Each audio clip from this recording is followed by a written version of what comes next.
I see their names. All right, are live. Good morning, everybody. Welcome to our ACT prep. McKee, I will be serving as the facilitator for this morning's prep session. And before we get started, I'll turn it over to the person that put this entire event together. Before we get started, I'll turn it over to the person that put this entire.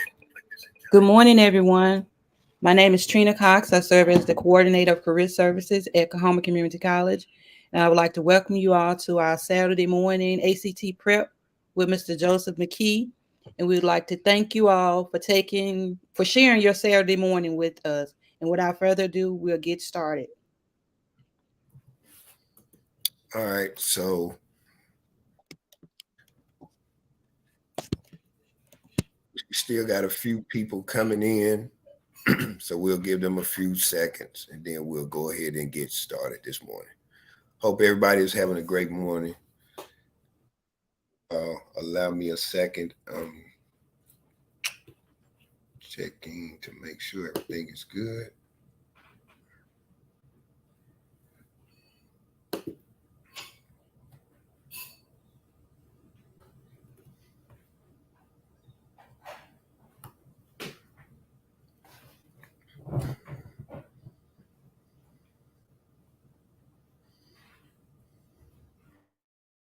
All right, so let's go ahead and get started this morning.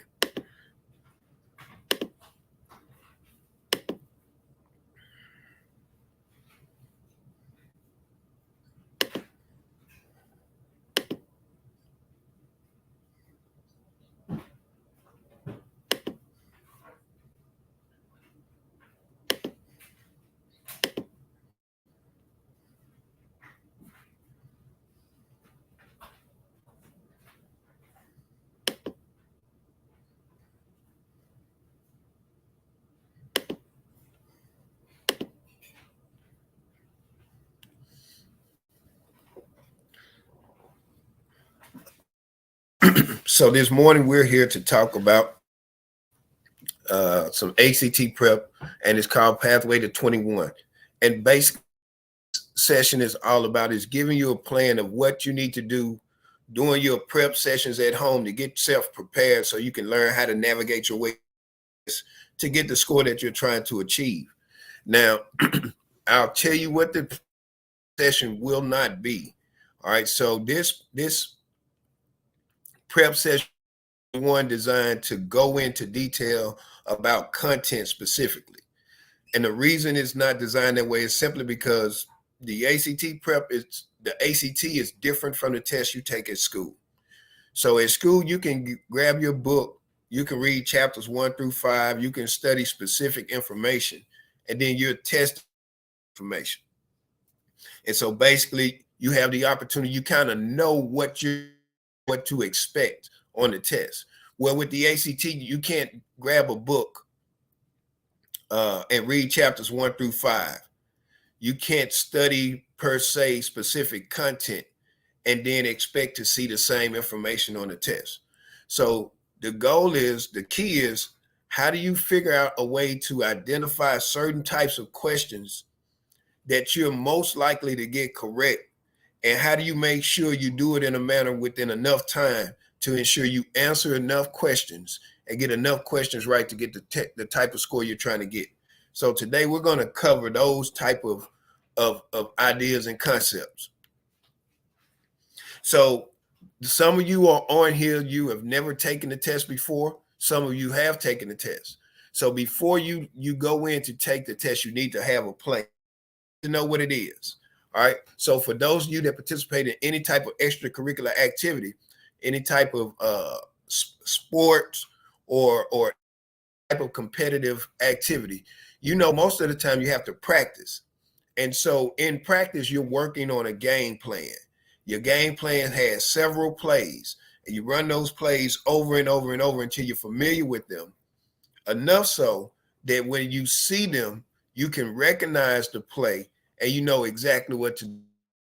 So first things first, knowing what's on the test and knowing how the test is set up gives you an overall understanding of what it is you're going up against. So the ACT has 4 components: English, math, reading, science. And then the 5th component is optional. That's the writing. All right. So for all intents and purposes, we're going to cover those first 4. Now, the English section is 75 questions. And those 75 questions come from 5 passages, and you have about 45 minutes to answer those 75 questions. All right, so this is the first test you're going to take when you get into the testing environment. First thing you're going to do is English. Now, when you're doing the English test, you have to put yourself in the shoes of the writer. You are the person that has written that passage. Now you're going back and proofreading, and you're trying to find out if you made any mistakes. The key is their ACT is trying to find out 2 things. Number 1, can you find a mistake if it exists? And number 2, do you know how to correct that mistake? So the English part is all about assessing your ability to edit your writing. Can you proofread? Can you follow the English rule? All right. So that's 45 minutes. And then after those 45 minutes, you got a math test. Now, minutes for 60 questions. 60 minutes for 60 questions. And most people don't have a good relationship with math. So you have to figure out, do you or can you solve word problems? Can you solve a word problem in 1 minute or less? If you can't, and if you don't feel comfortable, then you need a plan to make sure you can get through and answer those questions that you can get right. There are some questions you can identify that you should be able to get correct, and it doesn't require a lot of math skills. So you got 60 minutes for those 60 questions. Then you get a 10 to 15 minute break.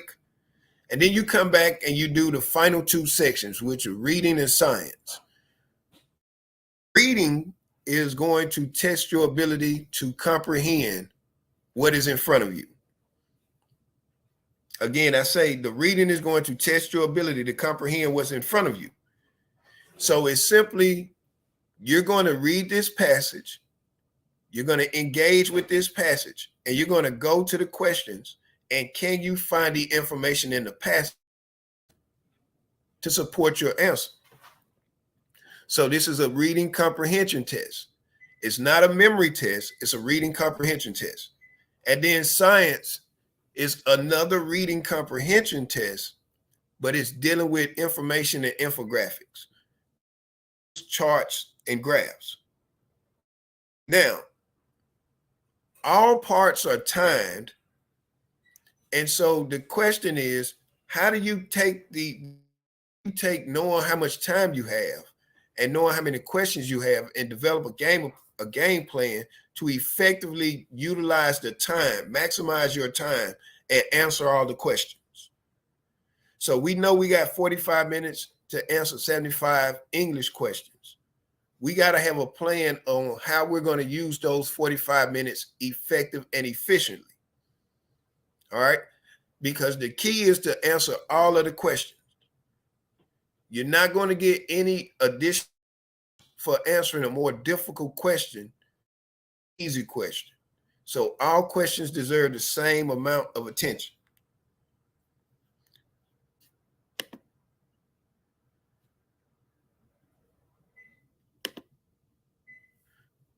So this is Pathway to 21. And you need to know that the ACT is all about how many questions you get correct. So you get a certain number of questions correct, you'll get a certain score. So to get a 21, you need to get a certain number of questions right in English, math, reading, and science. So in English, you need to get 49 to 51 questions right out of 75. So that's roughly about 67% of the questions. For math, you need to get 31 to 32 of the math questions right. That's a little over 50%. For reading, you need to get 22 40 questions. That's a little over 50%. And science, 21 out of the 22. So again, a little over 50%. So what you're seeing is this. There's not a lot required to get to a 21. Think about it this way. If you're in school and you get half of the questions right on 50, that's a failing grade. If you get a little more than half of the questions right on these different sections of the ACT, you're in position to score 21. Now, I know some of you may have goals of getting scores that are higher than a 21, and that's fine. But primarily for most people that are taking it for the first time, and those that have the average score in Mississippi is around about an 18.6 to a 18.8, somewhere around there. So our goal is to make sure you get to a 21 so you can get scores that can help you get scholarship, also help you get play in college algebra and English comp, get to college, but also serve as alternative for state testing for those of you that have to take the state test and haven't been successful. You can grab these ACT scores and they can be alternatives so you can satisfy graduation requirements. So the 21 is that destination point. All you need is 49 to 51 in English, 31 to 32 in math, 22 in reading, and 21 to 22 in science. You get those number of questions right, then you're in a position to get a 21. Now, we know how many we need to get correct. How do we ensure we answer enough questions to make sure we get this number correct? All right, because you can't answer just 51 questions. The likelihood of you getting all 51 questions right on the English section are not very high. So you need to answer 75 questions so you can give yourself a cushion. So we need to make sure we're answering all the questions. We need to make sure we're focusing on the questions so we can get this number of correct questions right. But in this, you got to recognize some of the mistakes that are commonly made. So in order to make sure you can get to the number of correct, what you have to do is this: avoid making certain mistakes. And these mistakes that I have in front of you are some of the most common mistakes that are made by individuals that take the ACT. The number one common mistake that people make is they do not answer all the questions. You can't allow yourself to get caught up in one particular question and you spend 3 to 5 minutes trying to figure out the answer. There are no extra. So we sure if you have 45 minutes for 75 questions, you have to answer all 5 questions. Now, in saying that, you got to also be mindful to avoid the second mistake or second error. In trying to answer all of the questions, make sure you're not answering the questions too fast. You shouldn't be left with 15 and 20 minutes in a test section unless you're just absolutely sure of what you're doing. You don't want to answer the questions too fast, because if you answer the questions too fast, you probably did one of the following 3 things.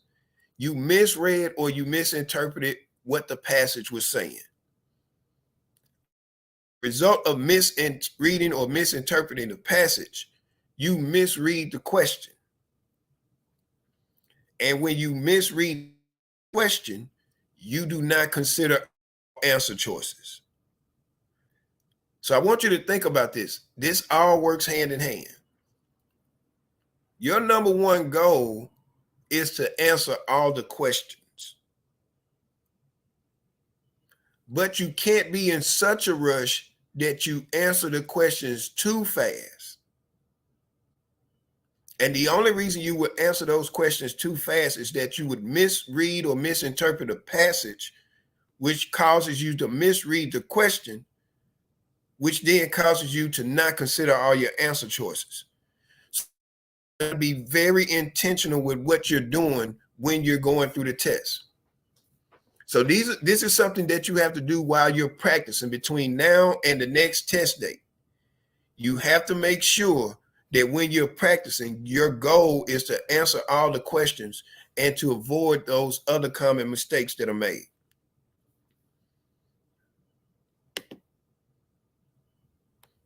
So those are the mistakes. And now I just want to share with you some general things that you're going to apply across all the sections of the test.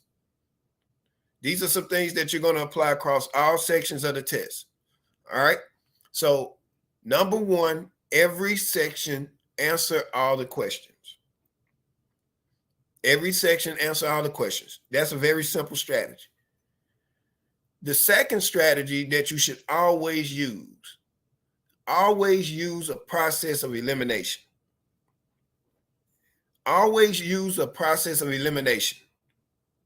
This is when reading the question, really seeing, understanding what the question is asking you. If you read the question and understand what it's asking you, look for the answers that do not match. So identify the wrong answers first.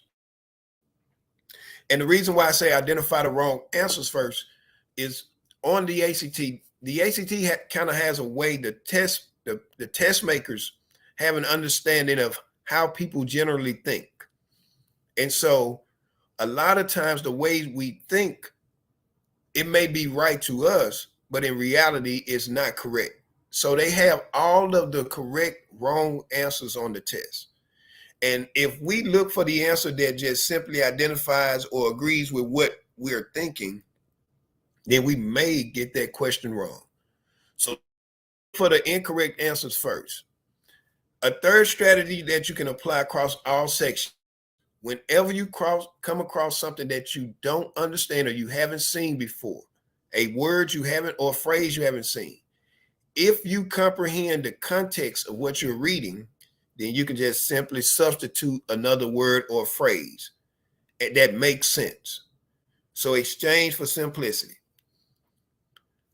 Number 4, have a plan for your order of difficulty. And what do I mean with that? Over the next couple of weeks, you're at home doing practice tests, answering questions. You're going to be able to identify certain types of questions. You'll be able to also recognize which of those questions you're getting the most correct. And so if that's the case, you can then say, all right, when I get to the test, I'm going to do these types of questions first. I'll do the next set of questions second, do a third set of questions last. Finding the questions that you're most successful on gives you the best chance of getting those questions right. And that also puts you closer to getting that 21. So determine your order of difficulty and then navigate your way through the test. Remember, on the English, science, and reading, they're asking you for the best answer. So the process of elimination is going to be very important on those three parts of the test. And then the final strategy. When you come across a question and you recognize that you just cannot answer, use a mark and move strategy. Identify a letter that you would like to serve as the answer choice for all of your guesses. It can be A, it can be B, it can be C, D, and for math, it can be E. But choose one letter and stick with it. Choose one letter and stick with it. Let that be your letter for all of your guesses. And when you have a question that you guess on, after you've marked that guess, after you mark that answer, put a little dash or a star beside that question. Because we want to be able to come back and give that question a little bit more attention. But we got to be intentional with what we're doing. So we're creating us a pathway back to the questions that we're guessing on. Only the questions that we guess on. We need a little bit more time. But we need to be able to easily identify those questions. So in practice at home, every time you guess on a question, they should all have the same answer. They should all have a special mark beside them. That way you know which questions to go back and I'll tell you exactly how you're going to be able to review during the test. So up until this point, you know what the test is comprised of: 4 parts: English, math, reading, and science. Each part is timed.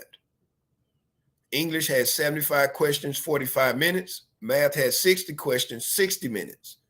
Reading and science both have 40 questions and 35 minutes. So you know what the test is comprised of. You know what the test is assessing you on. English, can you proofread and edit your writing? Math, you analyze and solve word problems.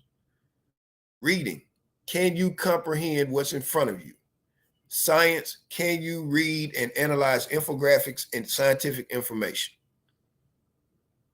So you know what the test is comprised of. So now you need to know how to navigate and get through the test. You identified how many questions you need to get right to get to a 21. We've covered some common errors, and we just covered some general strategies. Now we need to get into the individual sections. And remember, as I just told you, order of difficulty. You want to put your questions into 3 categories: do now, do later, ever. As you navigate through your practice sessions, you're going to be able to identify question types. And those that are commonly giving you headaches, you should put in the do never category. That way, when you get to the test and you see something that looks familiar, you already know this is a do never question. So I'm going to use my guessing strategy, my letter of the day. I'm going to put my special mark beside it, and I'm going to move on. All right. So always do that. You're looking to do certain things while you're practicing. That way you know exactly what to do when you get to the test. So we're going to get started, and we're going to get right into the English. So we're going to navigate the English section. So the first thing you need to know is, what do you do about time?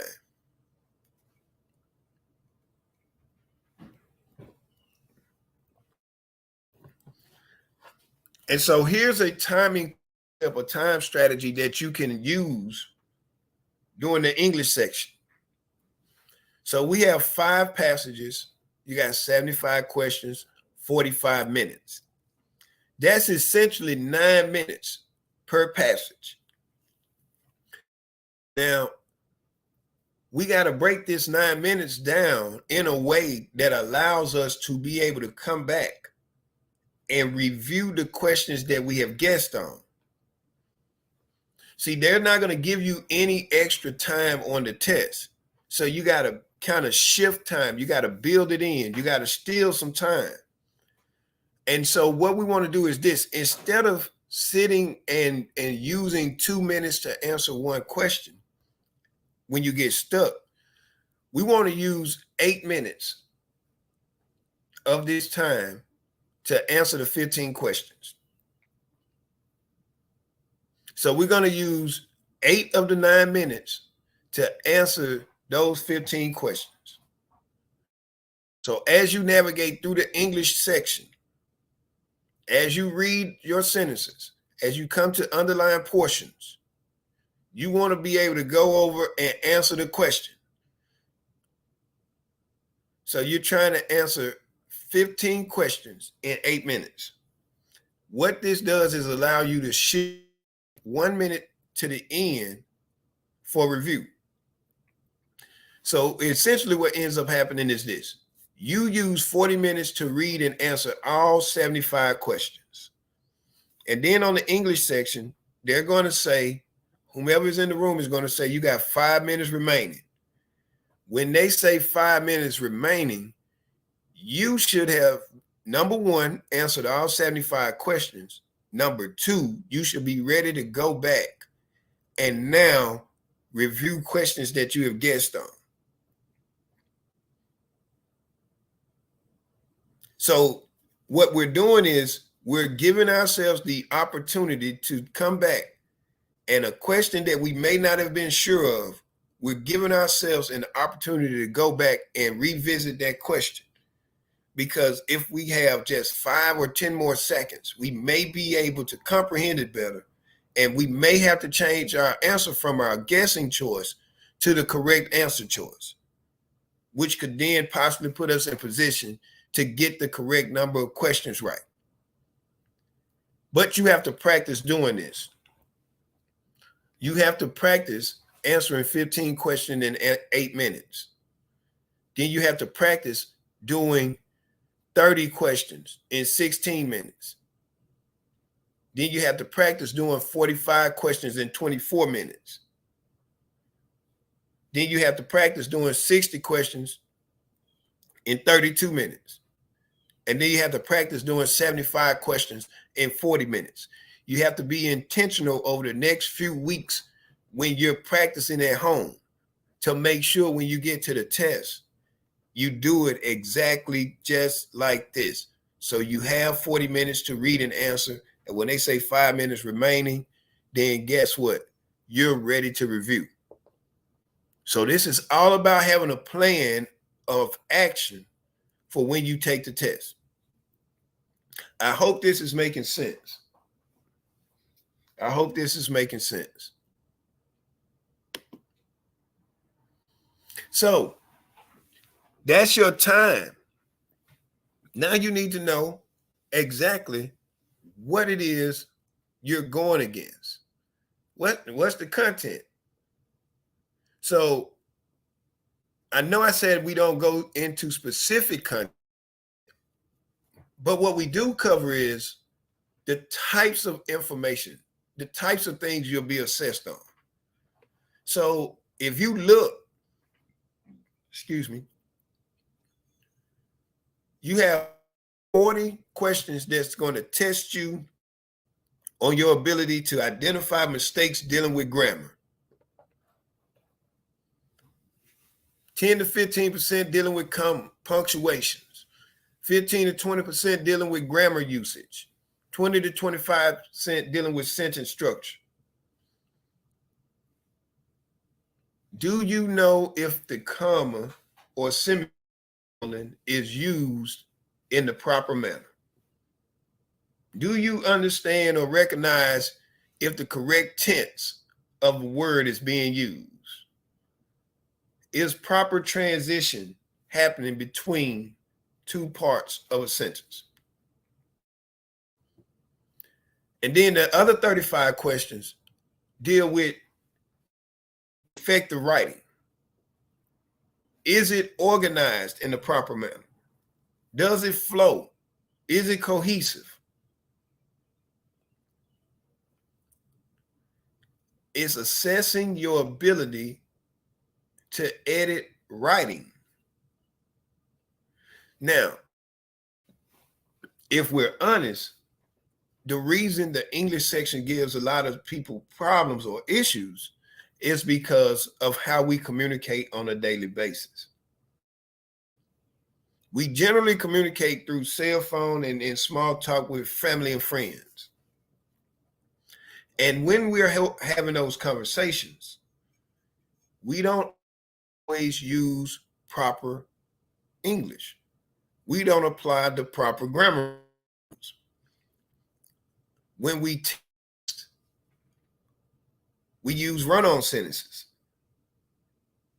And because we do those things on a daily basis, when we get to the ACT, we have a hard time recognizing the mistakes. We have a hard time recognizing when it is actually already written correctly. And so it's going against the norm, what we do. The test is assessing us against the norm. So what we have to do is we have to go back and review some of those basic grammar rules. Review things about commas. subject-verb agreement, noun-pronoun agreement, transitional phrases. You have to look at those things because that's what this test is assessing you on. Now, here's the beauty of it. It doesn't assess you and ask you, is this an adverb? It's not asking those types of questions. You can literally utilize some strategies and a process of elimination to get to the correct answer. Remember, we need to get 51 of these right to get that 21. All right, so those two categories of questions. But now you need to know those types of questions specifically. How they going to look? What are they going to be assessing? So there are four generally main types of questions. Number one, I just discussed it. They're going to ask you, are you using the correct punctuation? The one punctuation that is assessed on the English test is the comma. The comma. So you want to get familiar with comma rules, when to use commas, when not to use commas. And then you have to not only go back and review the rules, you have to apply them during practice sessions over the next couple of weeks. So when you're reading and you see a comma and the rules tell us that commas create a pause, you have to read it just like that. You have to read it so it flows. You get in the habit of practicing it. You have to do this consistently over and over. You have to read this in your mind because during the test, you can't talk out loud. So you have to read for comprehension, for flow, for cohesiveness. And if when you read it and you see that the comma doesn't flow correctly, doesn't fit, then you know you need to make a change. You need to choose one of those answer choices other than no change. But using the correct punctuation is a type of question. The second type, using the correct form or word. Using the correct form or word, present tense, past tense. All right. The third type, logic questions.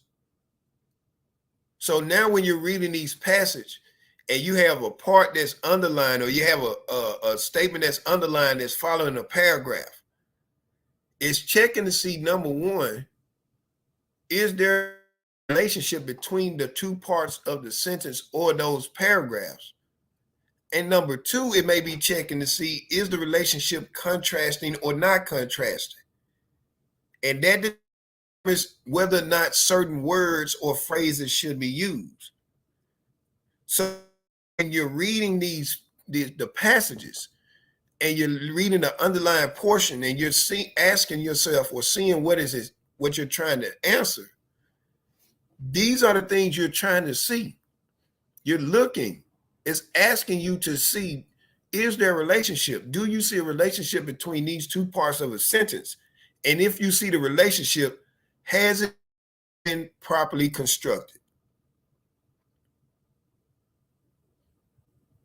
And then the fourth type of question is a main idea or interpretation question. The main idea. So now these questions ask you about the entire passage.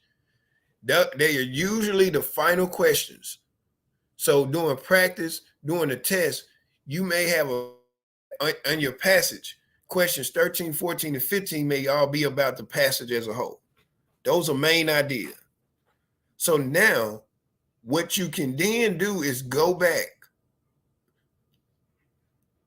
and read the passage with all of the changes that you have made to that point to make sure you can answer those final three questions.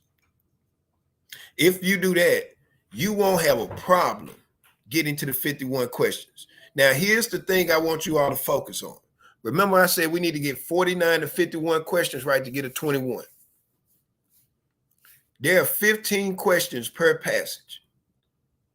If you get 10 questions for each passage, you'll end up with 50 correct answer choices. And through your guesses, you can end up with an additional 2 to 3 correct questions. So the key is during your practice sessions, you want to see if you can average getting 10 out of every 15.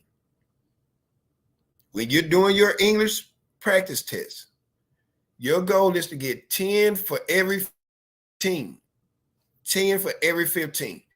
If you can consistently get 10 for every 15, you can get 50, at least 50 questions right on the English section and position yourself for that 21. But you got to recognize the type of question that you're being asked.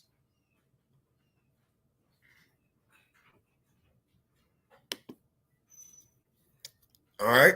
So when you identify, recognize the type of question, remember I said we're going to use a process of elimination. So you're going to ask yourself 3 things. And the 3 things you're asking yourself are all related to the underlying portion. So you're going to have an underlying portion for each question. All right. And so number 1, you want to ask yourself, does this belong? When you look at it, when you read it for flow, and when you read it like it's written, if it's got commas in there, you're reading it with the pauses in your mind. You have to ask yourself, number 1, does it belong? Does it belong? Number 2, ask yourself, does it sound like proper English? Does it sound like proper English? Now, sometimes our ears may trick us because what sounds like proper English isn't necessarily proper English. So we got to make sure we always apply the rules. And then 3rd, we got to ask, does it make sense? So you're asking yourself these things in your mind. Does it belong? Does it sound like proper English? And does it make sense? If you have any doubt about the underlying portion at all, take it out. Take it out. And then apply this strategy. Look at your answer choices. The shortest answer choice is generally correct. ACT prefers the short, concise answer. So if your answer choice is shorter than what is in the original passage, then that answer choice is going to be correct. ACT doesn't like long words, doesn't like redundancy and things of that nature. So choose the shortest answer is a great strategy to apply. Now, don't be too influenced by the answer. And what does that mean? Just because something is underlined and just because you have answer choices doesn't necessarily mean that something is wrong. It doesn't necessarily mean something is wrong. So you can't be influenced by the fact that, oh, this looks like, oh, this got more commas than what's originally in there, so it's got to be right. It doesn't necessarily mean something is wrong. So you cannot be afraid of no change. Almost about 15% of your answer choices will probably be no change. 15 to 20%. That's anywhere from 10 to 15 of the answer choices that you select should no change. Remember, they're assessing your ability to identify if a mistake exists or not. If the mistake exists, can you find it and do you know how to change it? If it does not exist, can you acknowledge it and select no change as an answer choice? So when you're doing your practice session at home and you read the underlying portion and you go to the question You're going to ask yourself those 3 questions. If you have doubt, you take it out. You're going to look to see if the shortest answer choice exists. If it does, then you know you need to replace what's in the original statement. And you can't be too influenced to automatically think that there's an error that is made. So you just practice. Now I'm going to give you a few rules, a few tips. Here's some things to consider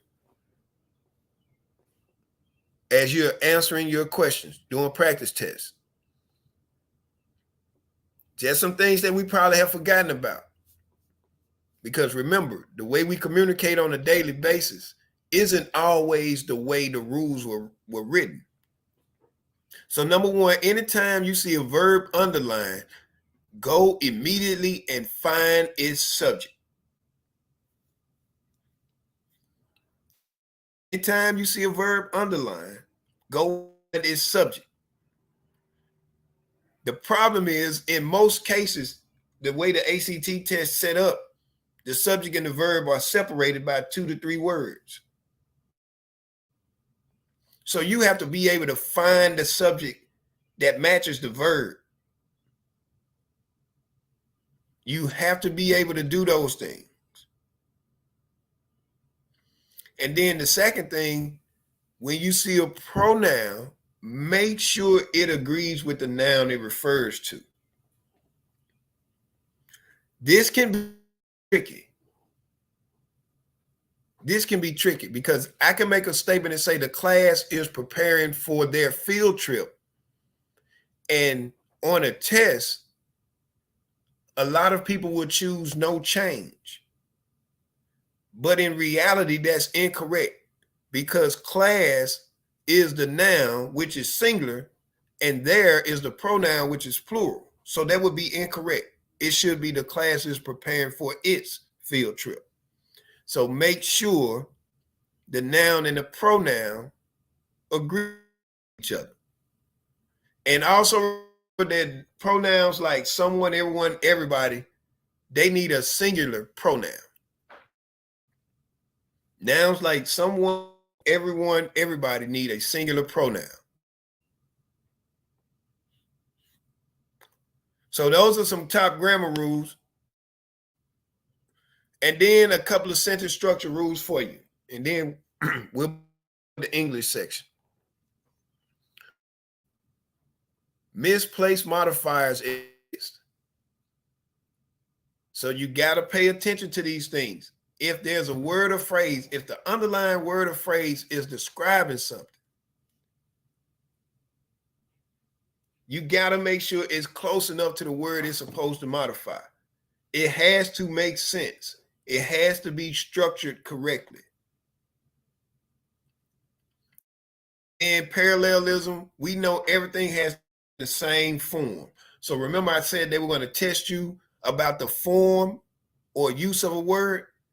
So if all of the verbs are in the same, all verbs have to be in the same tense.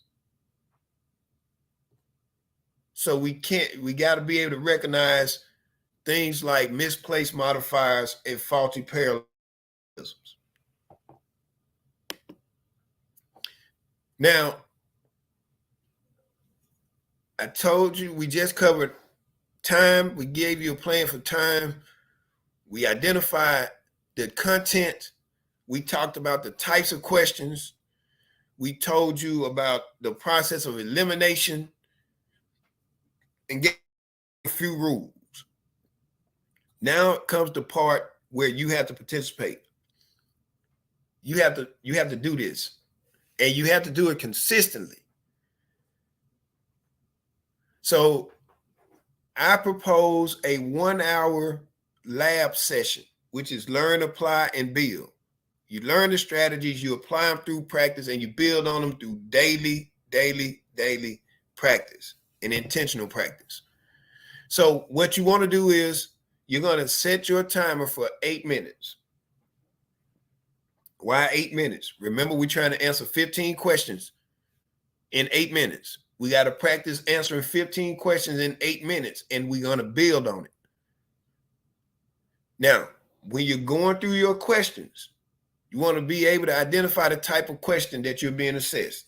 Is it talking about the word? Is it talking about the way it's set up? Is it a main idea?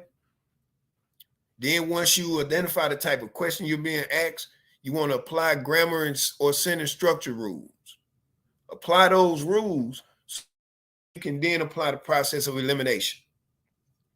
Now, once you finish, your goal is you're going to score those questions and you're going to see how many you got right.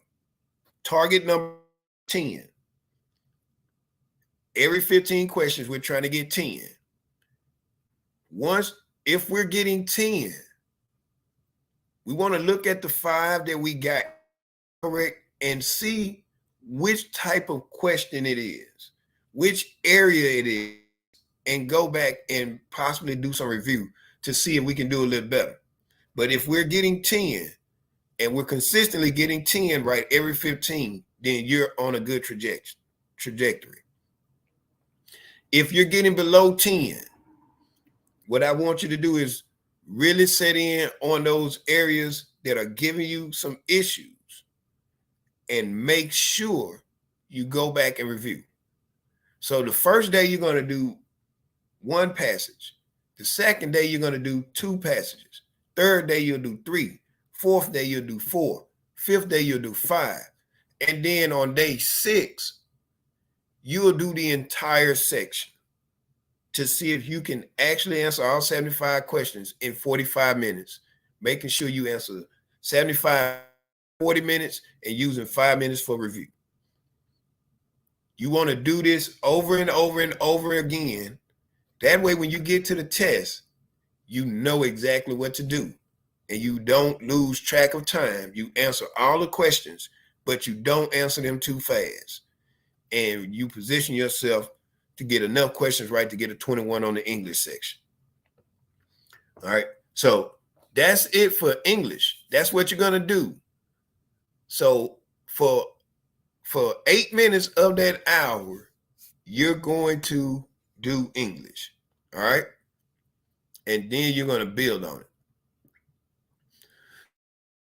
After the English, the math section.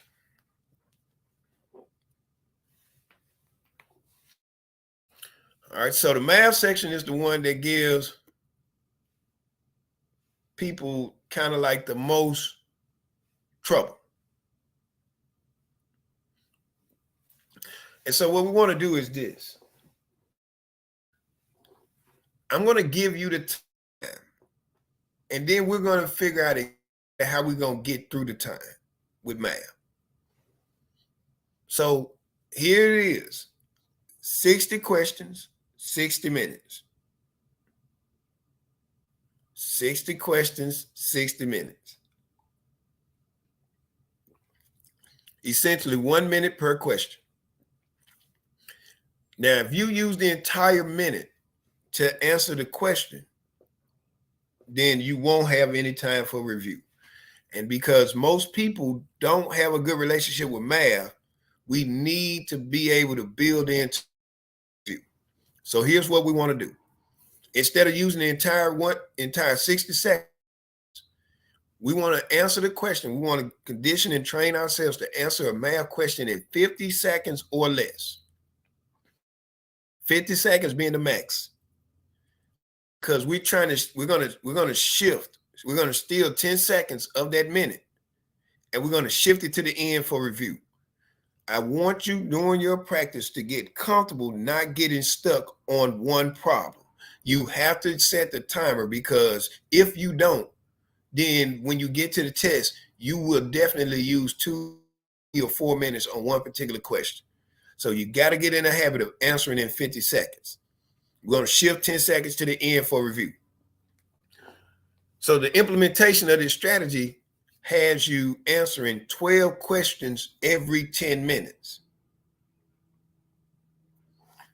12 questions every 10 minutes. So if you at 10 minutes, when you're at home practicing, at 10 minutes, you answer 12. At 20 minutes, you answered 24. At 30 minutes, you answered 36. At 40 minutes, you answered 48. And at 50 minutes, you've answered 60 questions. So you use a total of 50 minutes to answer the questions. What this allows you to do is you have 10 minutes for review. And remember, the only questions you really you want to review are questions that you have guessed on. So we're going to navigate the math in a way that we're going to make sure we answer questions that we can easily identify as questions that we can get right. Questions that we identify as problem or very difficult questions, we're going to employ the guessing strategy. We're going to use our letter. We're going to put our special mark beside it, and we'll get back to it during our 10 minutes of review. Get comfortable. Get comfortable with this. 50 seconds. Remember, we don't have to be, we only need to get 31 to 32 math questions right to get a one on the math section. There are more than enough questions that you can get right to get this 21. As a matter of fact, all of the math skills that you need to do math on the ACT, you have acquired by 8th grade. And that's reading, multiplying, subtracting, and dividing. So if you can read a math problem, if you can read a word problem, and if you can set up an equation, then you already have the skills. So the types of questions you can expect, these aren't exact numbers, but they're roundabout in that number of the questions you can expect. Pre-algebra, algebra, elementary algebra, and intermediate algebra. It's 34 questions. 34 questions that are algebra based. Everybody has had algebra. Everybody has been doing algebra. Basic math questions. So 34. Then you have 22 dealing with coordinate geometry and plane geometry. All of us have had a little geometry. We've all been introduced to a squared plus b squared equals square. We've all been introduced to the area of a triangle, area of a rectangle. We may have forgotten a few things about supplemental angles, the degrees of a triangle. But these things that we've all come in contact with. And then the final area, trigonometry. Most people don't take trigonometry. That's fine. Because if I see a question related to trigonometry, some math I've never seen before, I immediately know that this is a question that I'm going to use my guessing strategy on. I'm going to mark my letter, put my special mark beside it, and I'll come back doing a review when I have a little bit more time to devote to it. So don't get caught up trying to answer all of the questions. You just need to make sure you answer all the questions you should answer. And algebra-based questions, we all should answer. Questions about triangles and the degrees of them, we should all be able to answer. All right. So these are things that you all know how to do. Don't worry about it. We can get to 30 to 31 questions. All right. But now, what I want you to do is during practice, I want you to be very intentional. I want you to be purposeful. And I want you to be process oriented as it relates to your ACT prep. So that means in math, we're always given step 1, step 2, step 3, step 4, step 5, so on and so on. So we need to do the same thing here. So you're going to get a math problem. So first thing you got to do is read it. You have to read and comprehend what it is asking you, what it is saying. The problem is asking you for some type of solution or answer. you have to understand what you're being asked. So first thing is to read the problem and see what it is. Once you identify what it is they're asking you, the second thing is to ask yourself 3 questions, and we'll cover what those 3 questions are, because you have to be able to answer these questions in your mind within a short period of time so you can set up your equation. So if you don't do steps 1, 2, and 3 properly, steps 4 and 5 will be null and void. So steps 1, 2, and 3 are very essential. Read the problem, ask yourself 3 questions, set up your equation. Once you set up the equation, you can then use a process of elimination strategy to finally answer the question. So those are 5 steps. Nothing magical, nothing new, but these are just things that are logically placed and structured in a process-oriented manner that gives you a structured way to attack every question on the math section of the ACT. If you do things, practice doing these things consistently, then when you get to the test, you're not going to have a problem. So let's look at each step. So step 1, when you are in your practice session, when you are doing practice questions, math questions, you're reading a problem, but you're reading a problem to make sure you can identify if this is something you need to even give time to. So first type of problem is what I call math for everybody. This is straightforward and can be answered quickly. Those are the easy questions and should be answered correctly. Now on this, the preparing for ACT practice test that ACT has available, on that math section, within the first 12, all 12 of those questions on that preparing for the ACT practice test, all 12 of those questions are math for everybody. They're straightforward. They're straightforward. And so on a real test, you have to get these types of questions correct, because these are the ones that get you closer to the 31 to 32. So within the first 35 to 40 questions, that's your opportunity to rack up and get as many correct answers as you possibly can. Or should we say score as many points as you can. So you can identify, you'll be able to start identifying what those questions look like the more you do practice questions. Then the second type of problem is math for some people.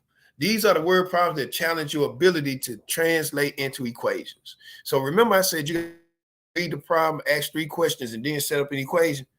You have to be able to use your reading comprehension skills. Identify the key variables. What are the key elements of this word problem? What goes into giving them what they're asking for? How do I give them what they're looking for? So you got to be able to take those variables, those details. You have to be able to see what the main idea is, take those details, and then set up an equation. And then the last is math for few. Again, this is like your trigonometry questions. Some of those questions that are on there you may have never seen before, and that's fine. Go ahead, choose your letter of the day, put your spark beside it, and come back later. Guess.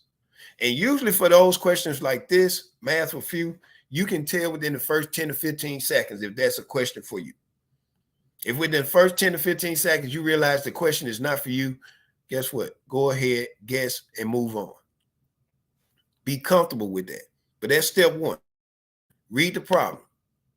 Step 2, ask 3 questions. What are those 3 questions? Number 1, what is the problem looking for? Generally, at the end of every math problem, at the end of the passage or whatever it is, it's going to tell you what they're asking for. So you look, you write down what they're asking for. And that can be your ex or anything, but that's what they're asking for. And then what you do is you've read the problem.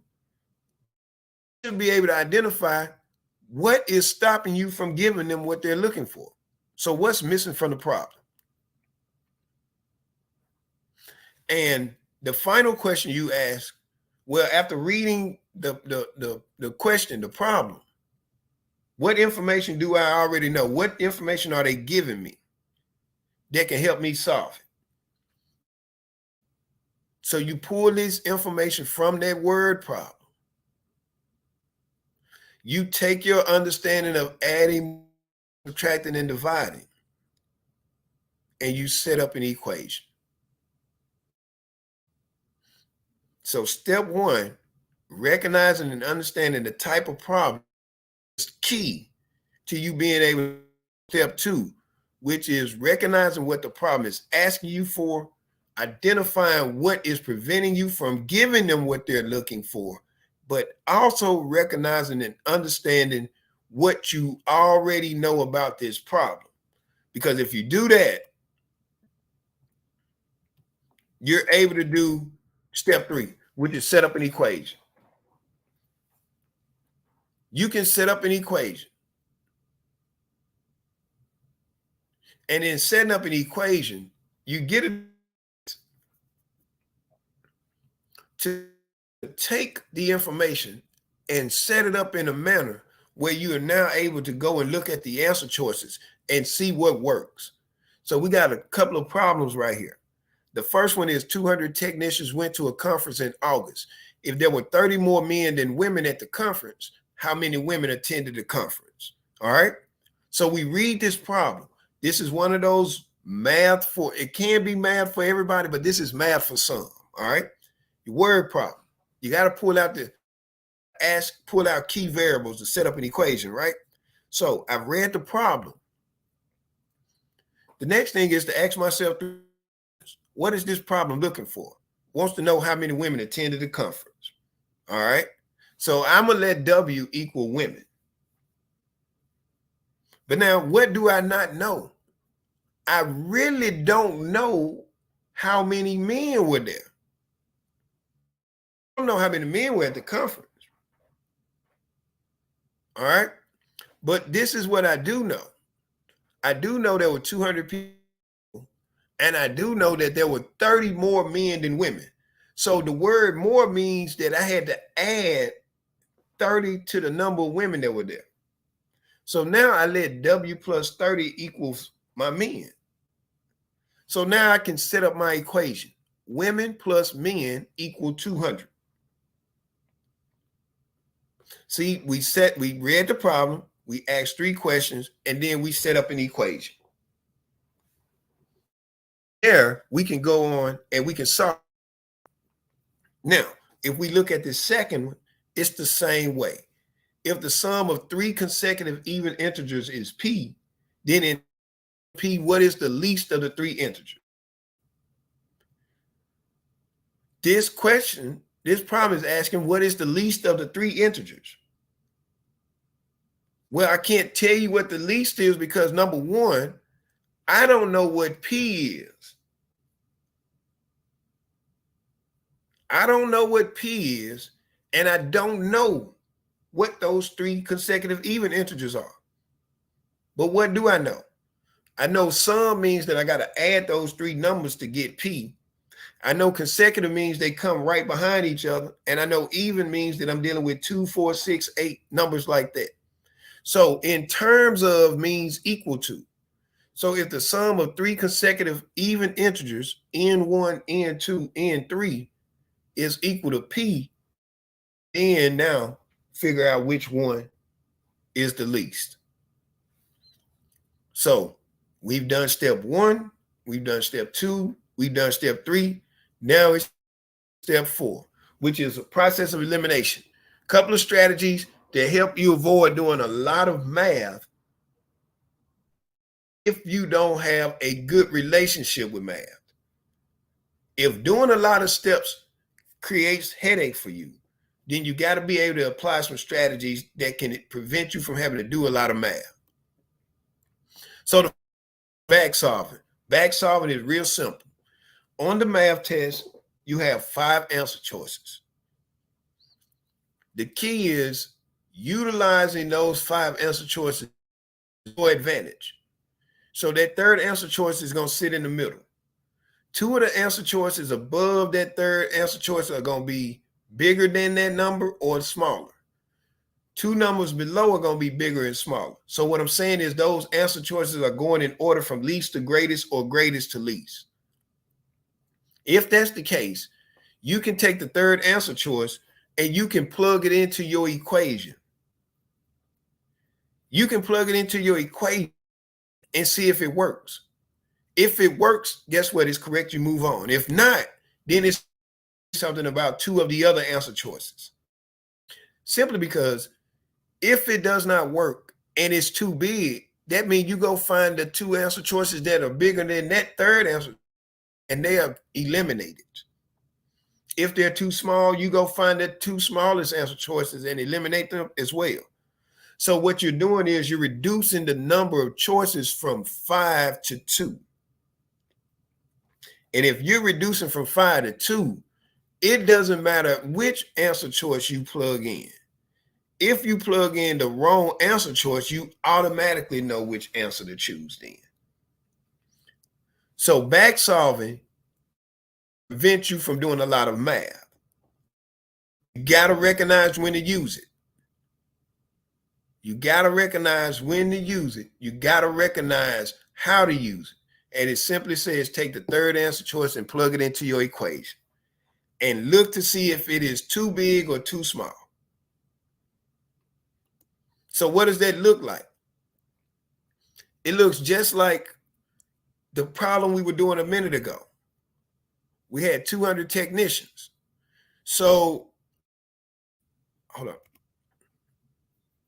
So if we apply this strategy of back solving, if we start with 100, if you plug 100 in where you see a W, you'll end up with 100 plus 100. And 100 plus 130 is 230. So that means that number is too big. Well, if 100 is too big, then 115 and 170 are too big as well. So at this point, to choose between A and B. And if we choose B, we end up with 85 plus 115. And 85 plus 115 is 200. So that answer choice would be B. But it all started because we read the problem. We asked 3 questions. We set up this equation. And then we went in and instead of trying all these answer choices, we started with C, plugged it into the problem. We realized that D and E were too big, and then we made a choice between the remaining 2. You have to practice doing this over and over and over again till you get comfortable enough. So to the test, you know immediately, this is what I'm doing. The second process of elimination strategy you can use for math is called plug in your own. This is you using your own numbers. Now, in that problem, there were a few words that gave us a hint that we could use our own numbers. All right. So we got variables in the problem. So we saw P in the problem. Or you have variables in your answer choices. Or you see phrases like in terms of. So we saw the phrase in terms of, and we saw a variable in the problem. So that gave us a good indication that we were going to be able to plug in our own numbers. Now, the key to using your own number is number 1, don't use big numbers, because if you use big numbers, you're going to need a calculator. Number 2, avoid using 0 or 1 because they can be misleading. So you want to find you some small numbers, anything between 2 and 9. Those small numbers, because anything greater than that, you're just really working in multiples. 2 to 9, use small numbers and it'll keep you from having to use that calculator. It'll keep you from making some mistakes. So what does that look like? If we go back to our example with the consecutive even integers, now we can look and we see a few things. We see the variable in the problem. We see the phrase in terms of, and then we see variables in our answer choices. So remember, we had those three questions. What is it looking for? It's looking for the least of the three integers. All right. We said know what those three integers are. So because we recognize in terms of, we get to use our own numbers. So we use 4, 6. We now know what P is. P is 18. So our goal is, which of these choices is going to give us the least of these three? And because we know that the least is 4, we're trying to see which answer choice over here gives us 4. So we now go back and use the other strategy, backsolve. Start with C, and 18 divided by 3 gives us 6. So we know that C, D, and E are going to be too big. And now we choose between A and B. If we go with A, we get 18 minus 6 divided by 3. 12 divided by 3 is 4. So the answer choice is going to be A. Now, a few things about this type of problem before we move on. Number one, remember you have to read to recognize what type of problem it is. So this is one of those problems that's not necessarily for everybody, but it's for some, but everybody should be able to figure it out. You had to do a couple of things. Number one, you needed to find out what P was. So you found that out by using 3 numbers that of your own choosing. And then you had to come over here and realize what it was asking. What was the 3 integers? So you had to find the answer choice that gave you 4. All right. So those 2 strategies. Start with the third answer choice and look to eliminate the wrong choices, the answers that are too big or too small. And then the other one is use your own. Plug in your own number whenever you see variables in the problem or the answer choices or phrases like in terms of. So here are a few strategies, a few formulas that you might be familiar with, because these are some of the most commonly tested formulas on the test. The area of a triangle, the Pythagorean theorem, area of a circle, area of a square or rectangle, the area of a trapezoid. Sometimes they have things about cylinders, but I wouldn't get overly concerned with trying to know all of the formulas. These are the most commonly tested formulas. So focus on those areas. Focus on those areas. All right? Focus on these areas.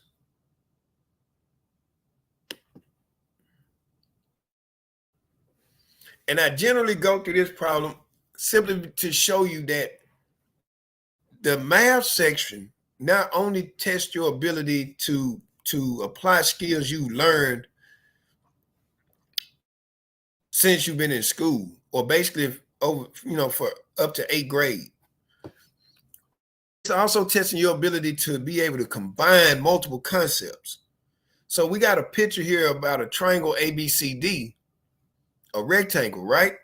And it says if the area of the triangle is ABE is 40, what is the area of the rectangle? So you would have to use 2 different things. Excuse me. Number one, we're trying to find the area of the rectangle. So we know the area of the rectangle is simply A is equal to base times height. Well, we know what the height is, but we don't know what the full base is. So we can't solve this problem right now. But we also see that we have a triangle.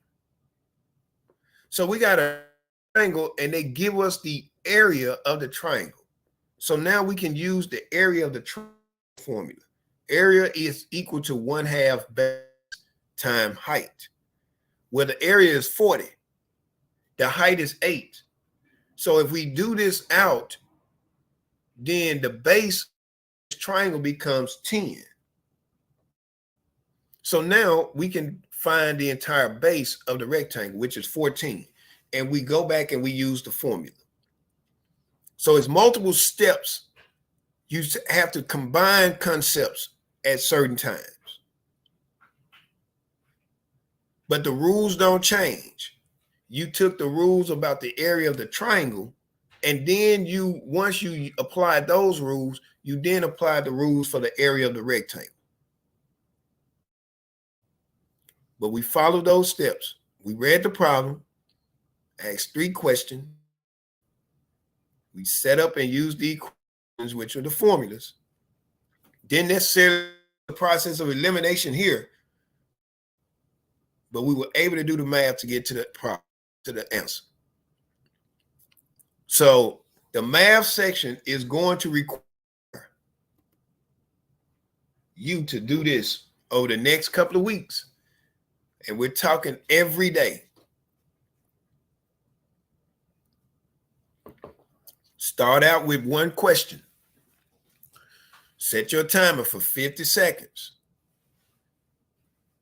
Set your timer for 50 seconds. You want to build yourself up to once you do 1 question at 50 seconds. You're trying to do 2 questions in a matter of 50 seconds. You're building your way up to be able to do 12 questions in 10 minutes. You're building your way to do 12 questions in 10 minutes. In doing 12 questions, your goal is to use that 5-step approach to answering those math problems. Remember, in step 2, 3, after you read, ask those questions and set up equations. If you realize it's not a question that is for you, it's only for a few people, mark and move. Your letter of the day, move on. Always make sure you're answering all 12 questions. Every time you do a 10-minute session, you're answering all 12 questions. Now, as always, you want to finish. You want to go and get and see how many questions you got correct. Identify your strengths and your areas for improvement. Now, here's how this works. You have to get 31 to 32 questions right to get a 21 on the math section. If you're answering 12 questions every 10 minutes, if you get 6 out of every 12, that's 30, because you're doing 5 sets of 12. You can guess up on 2 to 3 additional questions. So during your practice sessions, your target score is 6 to 7. The minimum 6, the maximum can be 7. You're trying to get 6 to 7 questions right out of every 12. If you can do this consistently, making sure that those algebra-based questions are questions that you are getting right. The straightforward questions you are getting right. If you can consistently get 6 to 7 questions right every 12, you can position yourself to get a 21 on the math section. Now, areas that you may want to focus on. Go back and get familiar with angles, parallel lines. What happens to angles at parallel lines, perpendicular lines? you just want to be a little comfortable with those things. But for the most part, there are about 40 to 5 questions that if you zone on those questions on the math section, you'll have no problem getting 31 to 32 right. Don't always go for the calculator, because the calculator will always give you the correct answer on the information you put in there. So if you put the wrong information in, it's going to give you the right answer for that information. But if your answer isn't one of the 5 answer choices that's in the book, then certainly you have done something wrong. So don't rely on the calculator, and it can cost you to waste time.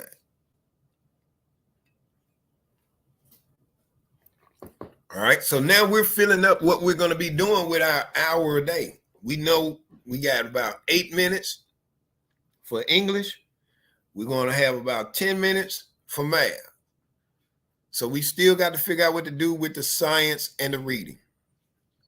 And the science and the reading kind of go hand in hand.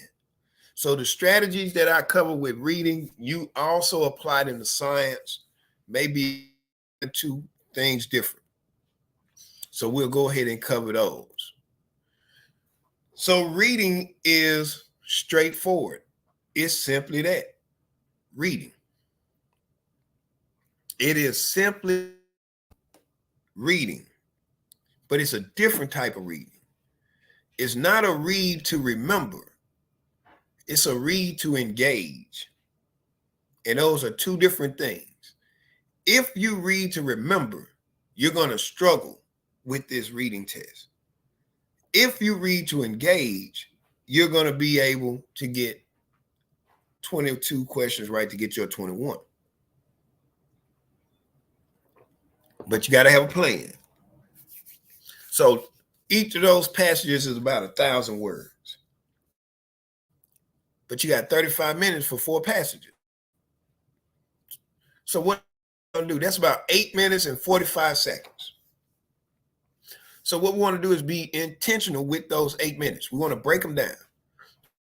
Use 3 minutes to read the passage. We want to use 5 minutes to answer the 10 questions. And we want to shift 45 seconds to the end for review. So basically, you're going to spend 32 minutes reading and answering, and 3 minutes of review of guesses only. 3 minutes for review. And the reason why you really only have 3 minutes, because there shouldn't be many guesses on the reading section. Excuse me. And there's a reason why. There's a reason why. All right. And I'll share that with you in just a second. So to get through the reading, begin with this passage type. Now, this has changed here recently. And because they used to have the passage type into 4 different categories, but they switched to 2. But that's fine. In practice, you're going to be able to figure out if you're getting this particular one type of passage correct, or if you're getting the other passage type correct the most. That's important, because when you get to the test, you're just going to locate that passage type and you're going to start there. You're going to start with the type of passage that you've been the most successful with during your practice. We're trying to get the 22 correct question. It doesn't matter which 22 you get right, as long as you get 22. So we want to work our way backwards. We want to work from strongest to our weakest. So that's step 1. Step 2 is identify the type of question, how difficult it is.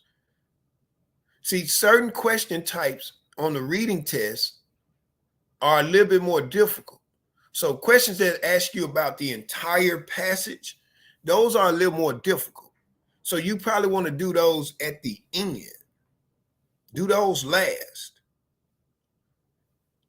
Being able to recognize what those questions look like and how they're possibly worded can keep you from being stuck during that actual testing session. Number 3, our process of elimination. The reason why This is a read to engage type of test. All of the answers are supported right in the passage. This is an open book test. So the process of elimination, like the questions literally will tell you where to go to find the answer. This is why you don't have to read to remember. So when you're looking at the question, you're going to be able to go to the passage to find the information to support the correct answer choice. If you don't find the support in the passage, then the answer, some of those answers, they can't be right. So once you go through that process of elimination, you then get to step number 4. And step number 4 is all about choosing the best answer to the question. So you can have a few of those answers that could be right, but if you don't find the support in the passage, then it's not the best answer. Find the one that has the support and choose that particular answer.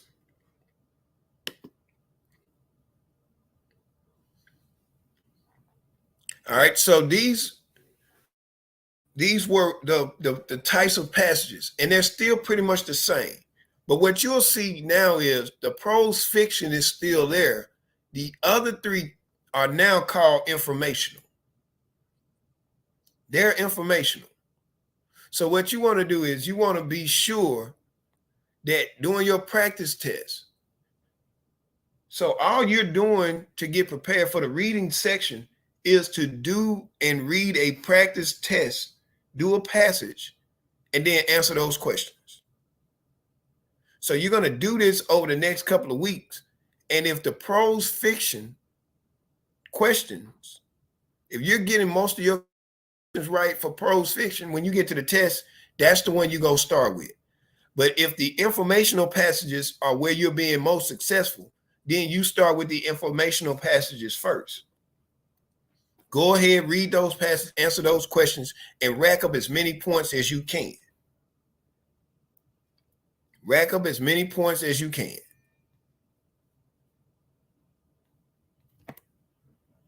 So how do you read to engage? You do a few things. Number 1, when you get to the passage, in the same spot, there's a little description about the passage. Read it. It's going to tell you what type it is, informational, and it'll give you a little background. Read that. Number 2, you have to read the passage. So now, how do you read a 1,000-word passage in 3 minutes? Well, number 1, read that first. Please read the first paragraph and the last paragraph in their entirety. All right. But now, here's the key. As you're reading through the passage, sure you read the first sentence of the passage of each paragraph and underline it, because that's the main idea. It's going to give you an overview of what the paragraph is about. The next thing you want to look to do is underline or circle keywords, things that may be italicized, names, places.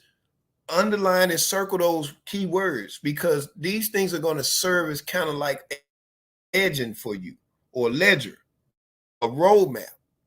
And then number 3, write notes in the book. Create your own identifier. This is an open book test. You don't have to remember anything. Remember, all of the answers are right in the passage. So if you underline the first sentence, if you circle keywords or underline them, if you make notes, then when you get to your questions, you have an idea where to go to find the answers.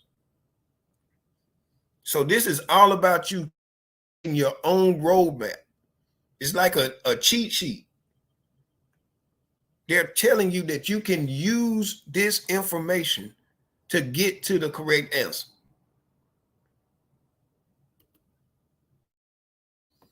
So in reading, you'll read those passages, you'll do those things, and then you'll go to your questions. Now, these questions are going to do a couple of things. Number one, the question going to be come in the form of three types. You're going to get the answer, you're going to analyze based on some given information, or you're going to be asked about the big picture.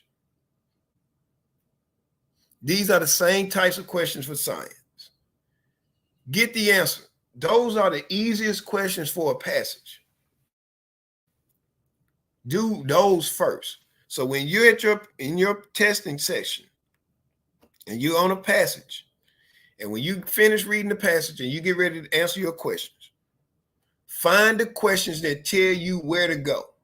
The questions that say lines 12 through 15, 30 through 33. The ones that tell you which paragraph. The one that says a specific phrase. Find those questions and do all of those first. Then look for the questions that ask you about the author's intentions, the author's perspective. What can you do from what the author has written? Do those second, and then the question that asks you about the entire passage. The ones that ask about the big picture, everything. Do that last. This is going to be for every passage that you do on the reading section. The questions that tell you where to go, those are the easiest questions. And if you have 4, 5, or 6 of those questions, I want you to think about this. If you have 5 to 6 of those types of questions for every passage, if you get 6 out of every 10, that is 24 questions right. If you get 6 out of every 10, that's 24 questions. That's more than enough to get to 21. You can even afford to get 5 questions right for 2 and 6 for another 2, and you still have 22 questions.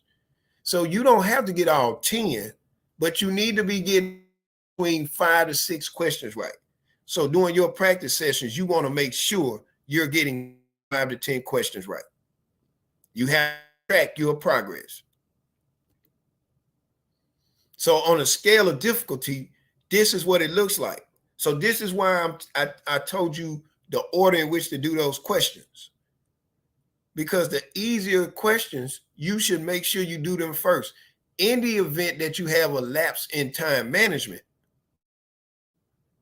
and you run out of time, you want to make sure you don't run out of time without having answered questions that you definitely can get right. And the questions that tell you exactly where to go are questions you can definitely get.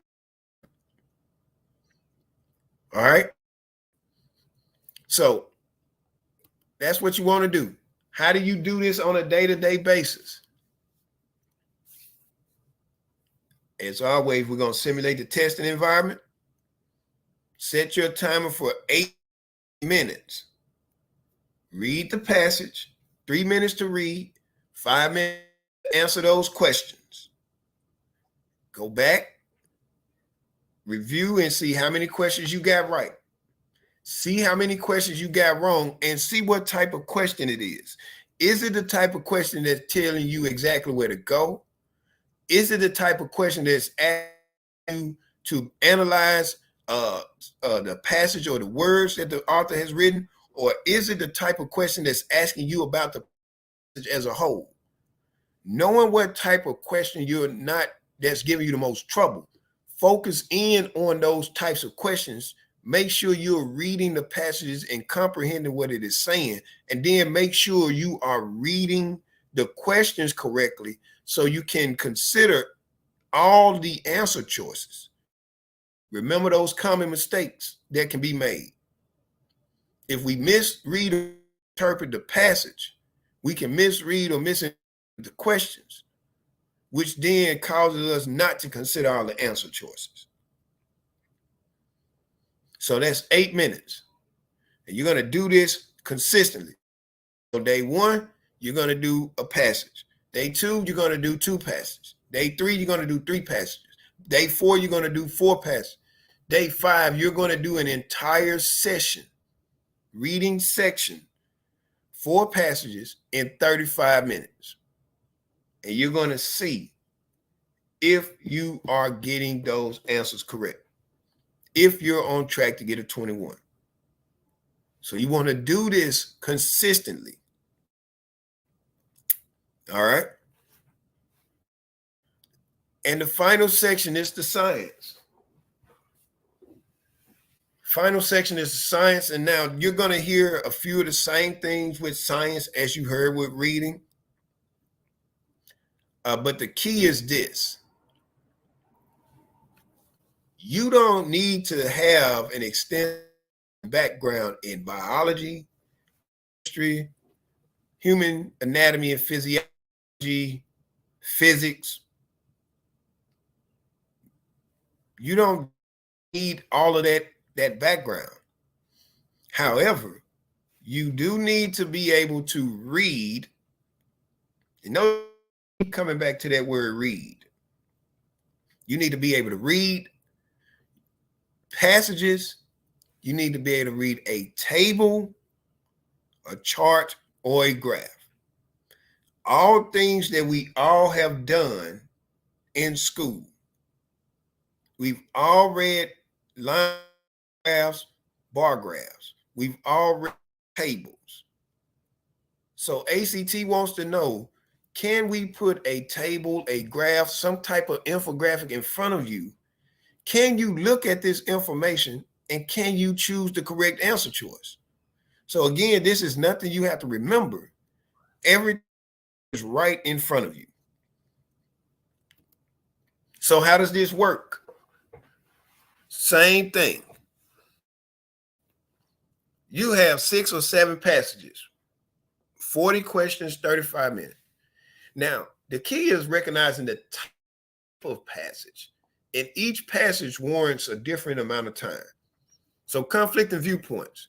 You'll have 2 different scientists who are looking at the same phenomenon, but they have 2 varying opinions about what happened. So this one is the more difficult one, and it takes you about 6 minutes. It should take about 6 minutes, or you should dedicate no more than 6 minutes. Research summary. This is where you're going to get 3 to 4 maybe different student perspectives. They had a problem, and this is what student 1 found. This is what student 2 found. This is what student 3 found. All right, so you got research summaries just presenting an overview of what these people found from conducting a certain study. Takes about 5 minutes. And then we have data representation. And with data representation, that's really just your table, charts, and graphs. And with your table, charts, and graphs, those are the easiest ones. So you're going to look at this table, this graph. You're going to look at the x-axis and the y-axis. You're going to see what they're measuring, and you're going to tell us what the graph is saying. Is something increasing or decreasing? Are 2 numbers moving at the same time? You're going to be able to read the graph. Is variable A increasing while variable B is increasing as well? That takes about 4 minutes. Now, the key is this. You got to be able to read that information. You go to your questions. The same thing with reading. You have to go and find the support in the information on the table, in the chart, in the graph. And here's the beauty of it. It's all right there. So don't try to overthink it. Don't overanalyze. Use what is in front of you. Use what's in the book. Use that information to your advantage. It's going to tell you where to go. So if you do this, you'll use 32 minutes. You want to always use 32 minutes to answer all the questions, and you want to say 3 minutes for review. Again, you should only be reviewing questions that you are guessing on, which should not be that many because all of the questions are supported in the tables, the charts, the graphs, and the passages. Don't make it more complicated. So how are you going to answer these questions? So in practice, you're going to be able to figure out which type of passage you're having the most success with. So I say do the conflict and viewpoint last, but if in your practice sessions, that's the question you're getting the most answers correct with, well, when you get to the test, you go start with conflict and viewpoints. Always start out with the strongest in the strongest area because you know you can be successful there. So once you determine which passage type you're going to be you're working with, the next thing you want to do is go and read through those passages. Read the overview about the passage. Read those paragraphs. Do the same thing that you did with reading. Underline keywords, especially when it comes to the the research summary. When you come across one of the research summaries and it's got 3 or 4 different students or researchers, always underline the first sentence and the last sentence. Those sentences will give you the key differences between those students. It makes it easier for you to make your way back. When you get to a question that says, well, student 1 and student 2 said this, which statements coincide with it or make it true? You can go and find it because you've already identified the key similarities or differences by underlining that first and last sentence. So skim those passages. Then number 3, review the charts and graphs. Go look at those charts and graphs and find out what it is they are actually measuring. And once you've done those first 3 things, you're now ready to go to your questions. Go to your questions and find out exactly what they are looking for. And then navigate back to where the information is to find the support. Use that process of elimination to eliminate incorrect answers that are not supported by the information on the passage or the chart or graph or the table. If you do these 5 things, you won't have a problem getting 22 questions right on the science section to get a 21.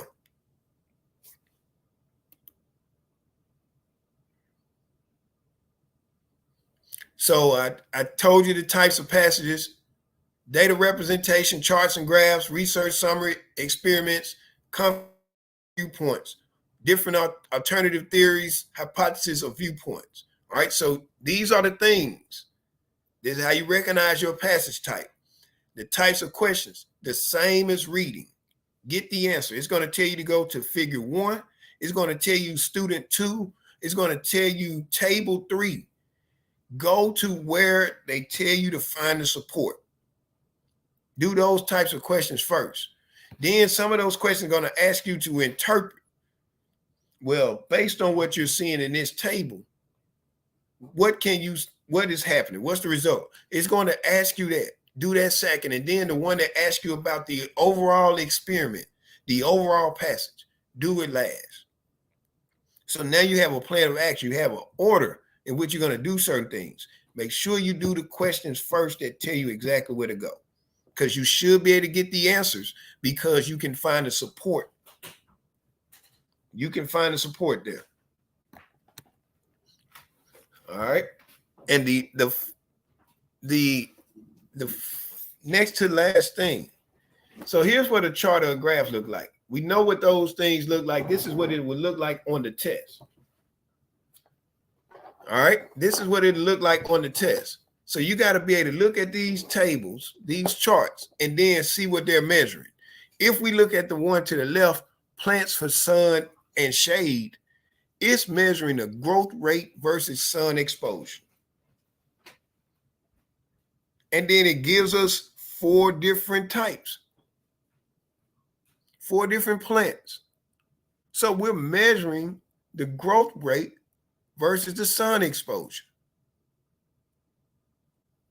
And we would answer those questions. Over here it's giving us study 3. So now it has study 3 and then it has a table. So that means it's got a study 1 and a study 2. Well, the only thing we will be doing then, if we apply the rule, we will look and we would probably underline the first sentence with study 3. We're going to underline it because we know there's a difference that exists between study 1, study 2, and study 3. So we're going to underline some things. And if we do those things, we're setting ourselves up to be successful. So when you get the chart and graph, you're always asking, what are the variables? How are they measured? And what is that graph telling us? What are the variables? How are they measured? And what does the graph tell you? So these are things, these are the skills you have to use on the science test. You don't have to be a scientist. You just got to be able to read and engage with the information in front of you. So how does this work? Just like any other part of the test, depending on the type of passage that you're doing, you're going to set that timer. Remember, conflicting viewpoints, you're going to set the timer for 6 minutes. Research summary, you'll set your timer for 5 minutes. And data representation, you'll set your timer for 4 minutes. Always remember, engage in active reading. So the science section is really just a reading test that has science as the content. So you're applying the same skills. The same skills you applied on the reading section, you're going to apply for science. It's comprehension. Only difference is you're comprehending scientific information. You're comprehending what's table, chart, or graph. Always use those 5 steps. Identify your passage type, skim through the passage using active reading, review the charts and graphs, review the questions, utilize the process of elimination to get to the answer. As always, look to see how many you're getting correct. So if there are generally about 6 questions,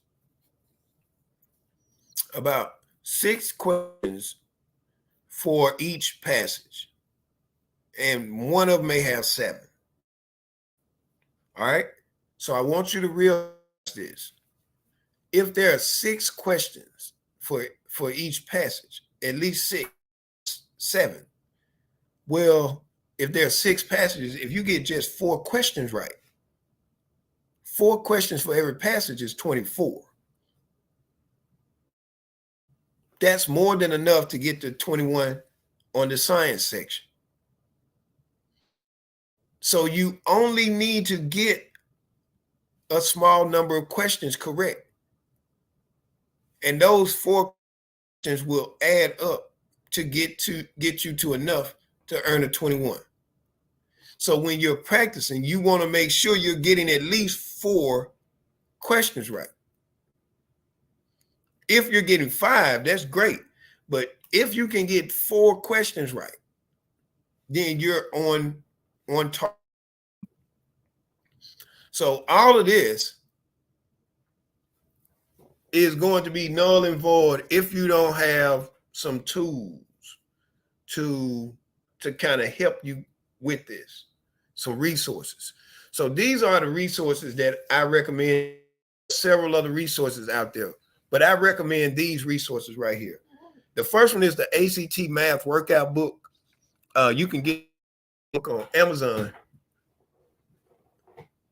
Hold 1 second, please.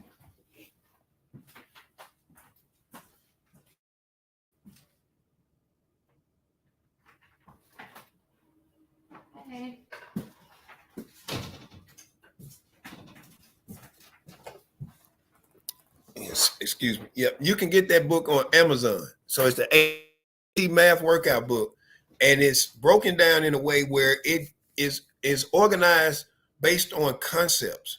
So you can go a chapter at a time and review the basic concepts that you can prepare for that are being assessed on the ACT.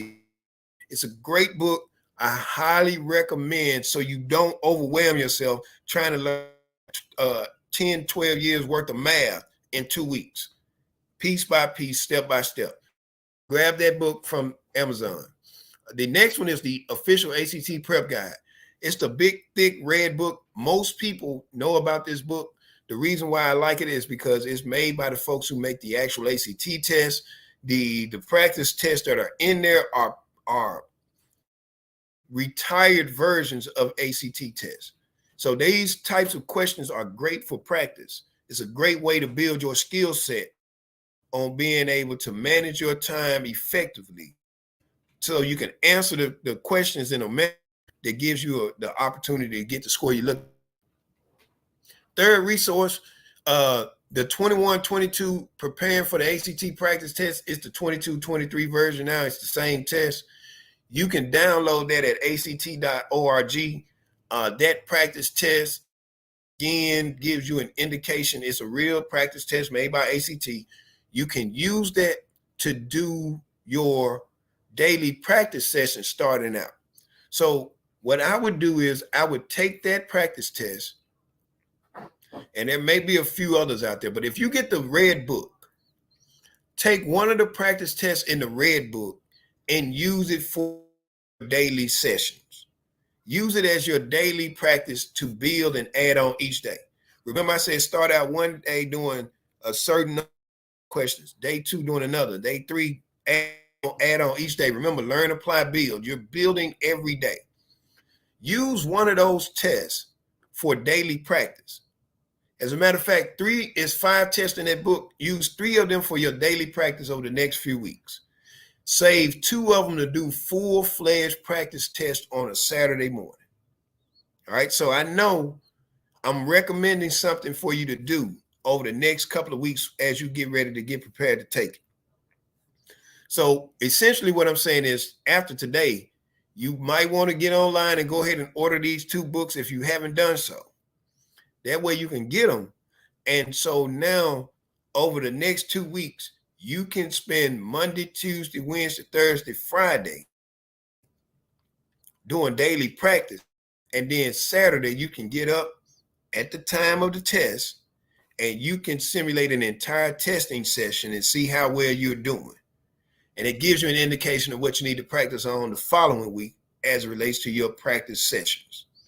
And you'll do the same thing. You'll take the 7th day off and you'll turn around and do the same thing again. 5 days of consecutive daily sessions. Then that Saturday, you would get up and take a practice test. So that gives you about, I think the test is April 15th. So if the test is April 15th, this gives you the opportunity to get these books and resources, and you'll have 2 weeks where you can do 2 practice tests. So if you do those things, you need practice. That's what this is all about now. So what does this look like? So for your first day, that's going to be about 32 minutes. All right, 32 minutes. So each day you're looking to add on. If you get comfortable with one of the areas and you feel like you don't need to do as much prepping, then take that time and shift it to one of the other ones. Just double up. But this is what it's going to look like on a daily basis. Now, as you start to add on to each one of these, then your time is going to expand, because Your ultimate goal is to get to the point where you can answer all the questions in that section. So you got to build your way up to doing it. So you start out with one group, then add on and you add on, you add on, you add on until you can do them all in one session. So this is every day. And final thoughts as we get ready to close this out. Remember, you cannot study the content. So even if you get these books, you cannot look at these books and think that you can you can cram that information and then be prepared for the test. No, the books, what we've talked about today, any of this stuff is designed to provide you with some type of resource or tool to build skills so you'll know how to approach the test. So with that in mind, you got to prepare. How do you prepare? You have to do it on a daily basis. So number one, set your goal. If 21 is your goal, set your goal for 21. If it's higher, set it higher. But we know we got a pathway to getting to a 21. Number two, be consistent with your prep.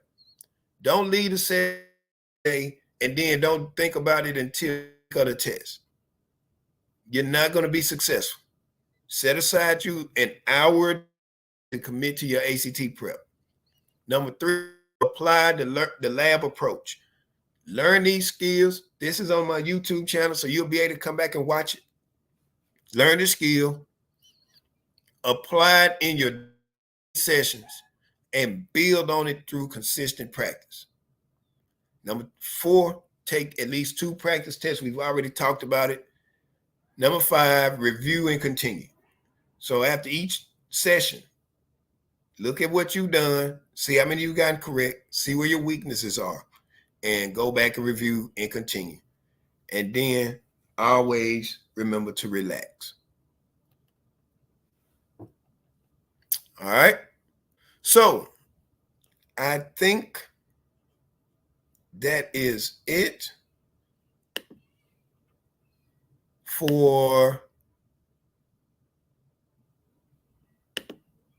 that. And we're going to bring the box back in to close us on out.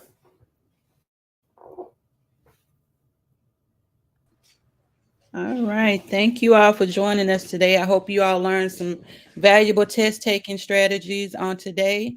And if we can be of any assistance to you all, please do not hesitate to reach out to us.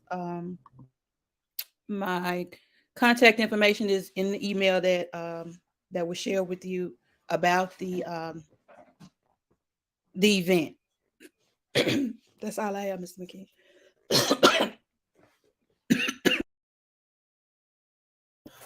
All right, without any further ado, again, thank you all for taking your time out this morning to be with us. Again, hope this has provided you with some tools. Remember, this is all about you having a plan of action. So when you get to the testing section, you already know what to do and you're not thinking about it. So just be consistent, be intentional, be purposeful, develop the skills, and you're going to be able to grab that 21. All right. Thank you all. Y'all have a great day.